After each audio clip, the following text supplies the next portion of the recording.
प्रभु श्री राम की शादी हुई थी। प्रभु श्री राम की शादी होने के बाद सीता की विदाई की जा रही थी। जब सीता की विदाई होती है तो घर परिवार के लोग सभी लोग बहुत रुदन मचाते हैं प्यारे। अब कहा जाता है जिसकी बेटियां होती हैं उनको पता होता है कि बेटी क्या होती है,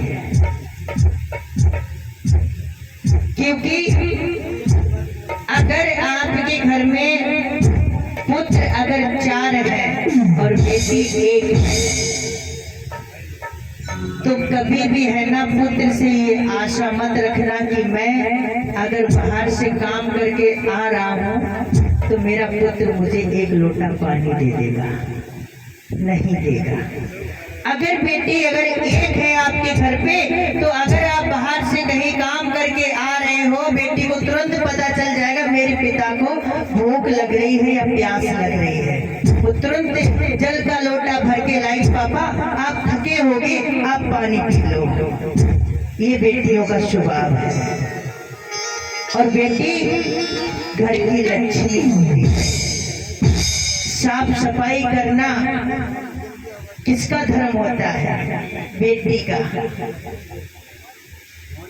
कभी आपने देखा है अगर आप मेला में जाओ, अगर आपका पुत्र भी साथ में जाए और लड़की भी साथ में जाए तो लड़का हमेशा ही है ना कट्टा या बंदूक खरीदेगा, लड़की हमेशा गुड़िया खरीदती है, क्योंकि वो घर की लक्ष्मी होती है, वो घर की गुड़िया होती है, इसलिए वो है ना उसे सजाती है।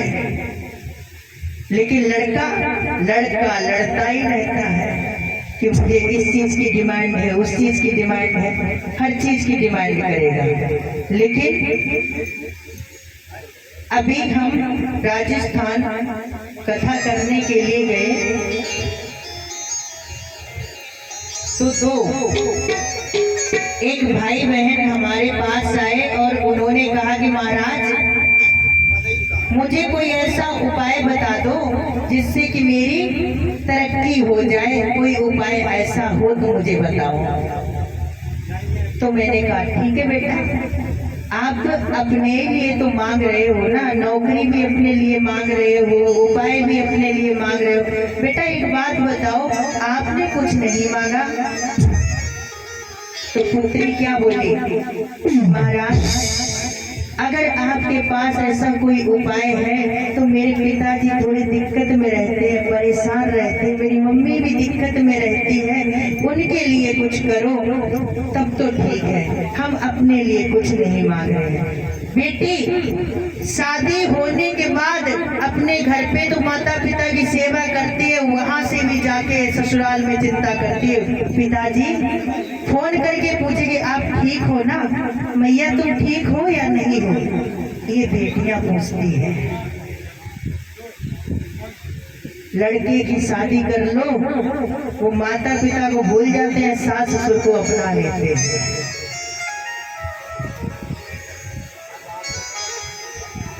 और ऐसा ही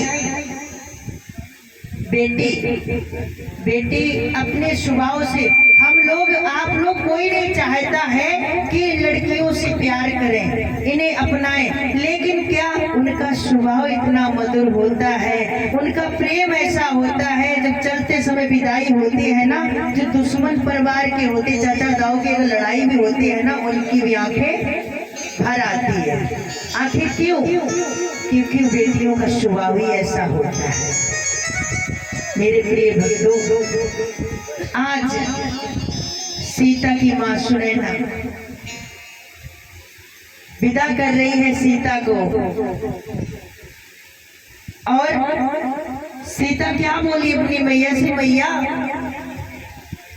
ये जो प्रथा चली आ रही है कि लड़की को है ना पराया घर पे है ना जाना पड़ता, ये परंपरा क्यों नहीं खत्म हो जाती?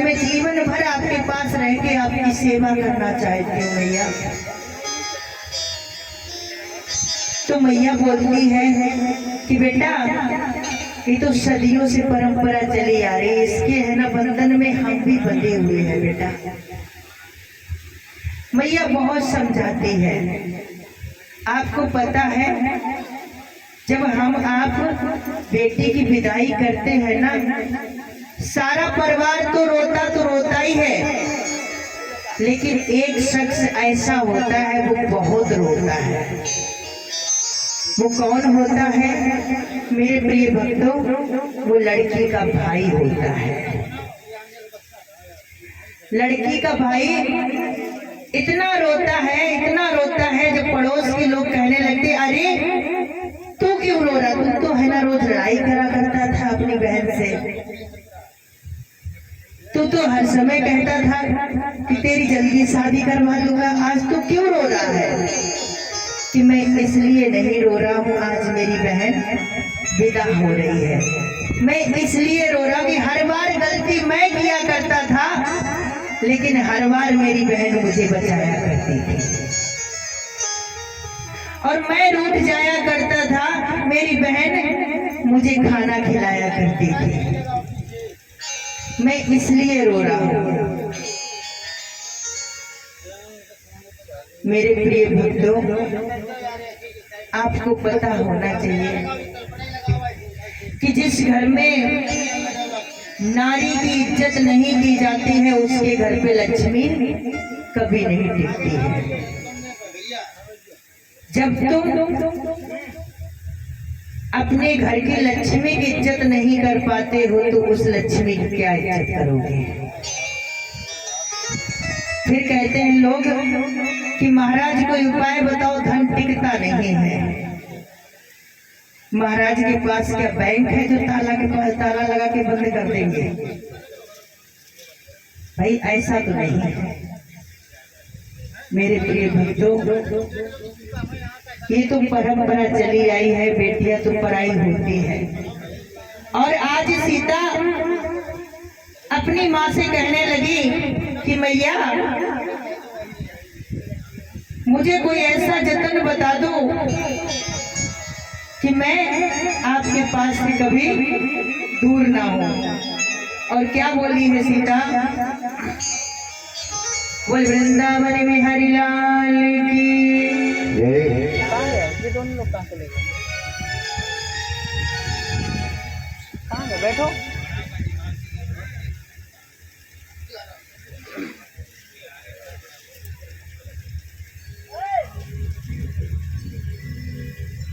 चलिए